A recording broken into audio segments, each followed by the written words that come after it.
Hello बच्चों, हमारा question है fx and xt graph of a particle in SHM are as shown in figure, match the following. तो बच्चों हमारे पास फोर्स वर्सेस डिस्प्लेसमेंट का ग्राफ दिया है और यहाँ पे डिस्प्लेसमेंट वर्सेस टाइम का ग्राफ दिया हुआ है और हमें पूछा गया है कि कॉलम वन को कॉलम टू के साथ मैच करने पे कौन सा ऑप्शन आएगा। तो देखिए बच्चों,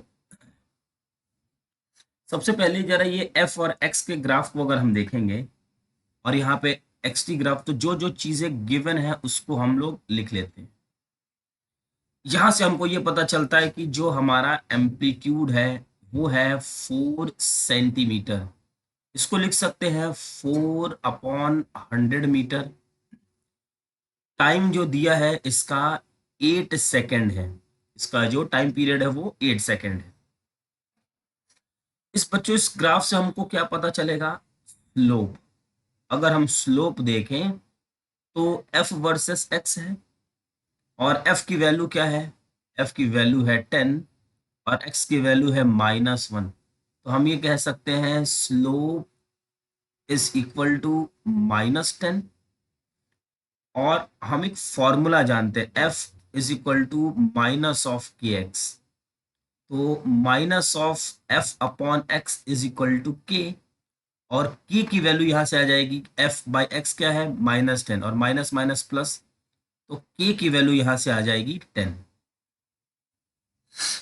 चलिए अब एक एक करके हम क्वेश्चन को सॉल्व करते हैं। तो सबसे पहले बच्चों ये एंगुलर फ्रीक्वेंसी को सॉल्व करते हैं, सी वाला पार्ट।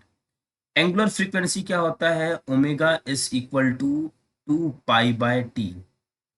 ये है 2 पाई, टी की वैल्यू है 8 सेकेंड और ये आ जाएगा पाई/4। तो एंगुलर फ्रीक्वेंसी की वैल्यू आ गई है पाई/4।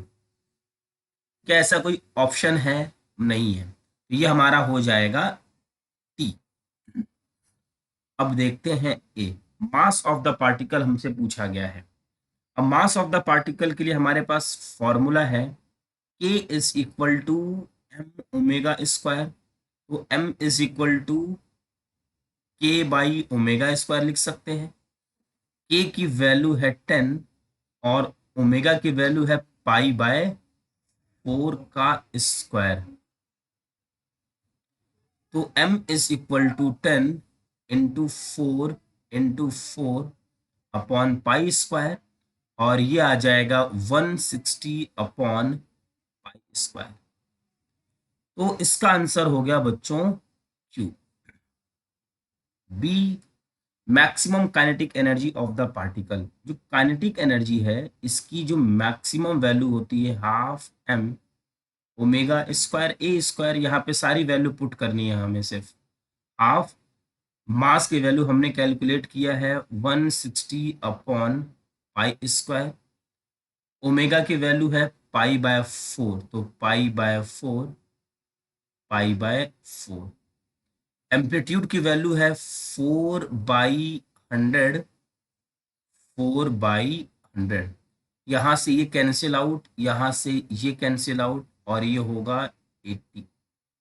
तो 80 इंटू 10⁻⁻4 और इसको लिख सकते हैं 8 इंटू 10⁻⁻3 इन SI यूनिट। तो हमारे इस क्वेश्चन का बच्चों आंसर हो गया, हमारा आंसर है QRT। Fourth option is correct. I hope कि आपको ये क्वेश्चन अच्छे से समझ में आ गया होगा। Thank you.